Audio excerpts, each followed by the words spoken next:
আমি তত্ত্বাবধায়ক সরকারের যে স্বরাষ্ট্র উপদেষ্টাকে ধন্যবাদ দেই। ভাই, প্রথম দেখলাম ভারতের কাঁটাতারের বেড়া মানে ছাড়া, কোন ধরনের আলাপ আলোচনা ছাড়া কাঁটাতারের বেড়া দিতে গিয়ে বিজিবি এবং জনগণ যেভাবে প্রতিরোধ করেছে তার ছবি আপনারা নিশ্চয়ই দেখেছেন।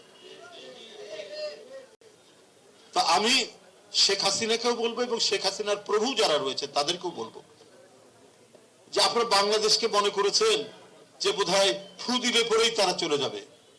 যে এদের যে দেশপ্রেম কত তীব্র, কত গভীর, এটা দিল্লির সাউথ ব্লক এটা বিবেচনা করেনি, তারা চিন্তায় আনেনি।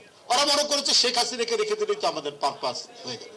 কিন্তু যাত্রাবাড়ি, উত্তরা, গাবতলী থেকে লাখে লাখে লোক যে বেরিয়ে এসে শেখ হাসিনাকে বাংলাদেশ থেকে যে তাড়িয়ে দিতে পারে, এটা ভারতের নীতি নির্ধারকরা বুঝতে পারেনি। তারা আরো বুঝতে পারেনি যে অন্যায় ভাবে শেখ হাসিনা 2010 সাল থেকে 2023 সাল পর্যন্ত যেভাবে ভারতকে এখন এমনই ফুরফুরে মনে থাকবে সবাই। বসুন্ধরা টয়লেট্রিজ, ফুরফুরে মন সারাক্ষণ। আপনার যে সুবিধা দিয়েছে সেই সুবিধার কারণে আপনার অসম যে কাজগুলো করেছে, যেটা দুইটি স্বাধীন দেশের মধ্যে মানে আলাপ আলোচনার ভিত্তিতে যে কাজগুলো করা যায় সেটা না করে জোর করে কাঁটাতারের বেড়া লাগিয়েছে। আপনাদেরকে আমরা বলে রাখি যে 160টি জায়গায় শেখ হাসিনার শুধুমাত্র সুবিধা দেওয়ার কারণে আমাদের সার্বভৌমত্বকে দুর্বল করে 160টি জায়গায় কাঁটাতারের বেড়া দিয়েছে। আমাদের যে সীমান্ত 4000 কতশো কিলোমিটার, তার মধ্যে 3000 সামথিং কিলোমিটার হচ্ছে অলরেডি কাঁটাতারের বেড়া দেওয়া হয়েছে। এখন 857 কিলোমিটার জায়গা বাকি আছে, সেখানে কাঁটাতারের বেড়া দেওয়া।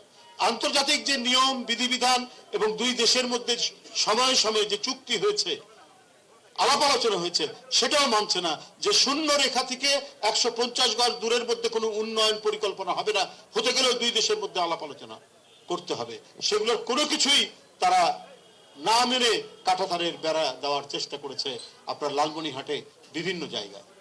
তো এর জন্য জনগণ যে দাঁড়াতে পারে তাদের দেশে বিজিবির সাথে, বিজিবির প্রতিরোধের সাথে, এই দৃষ্টান্ত শেখ হাসিনার আমলে শেখ হাসিনা করতে দেয়নি। তার ফ্যাসিজম দিয়ে, তার নির্মমতা দিয়ে, তার নির্দয়তা দিয়ে তিনি ভারতের সেবাদাস হয়ে কাজ করেছেন।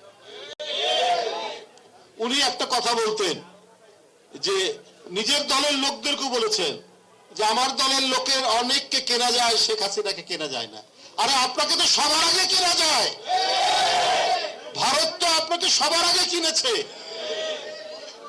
কেনার কারণে আপনি নিজের দেশের স্বাধীনতা, সার্বভৌমত্ব এবং গৌরবকে আপনি পদদলিত করে তাদেরকে অসম কাজ করার সুযোগ সুবিধা দিয়েছেন।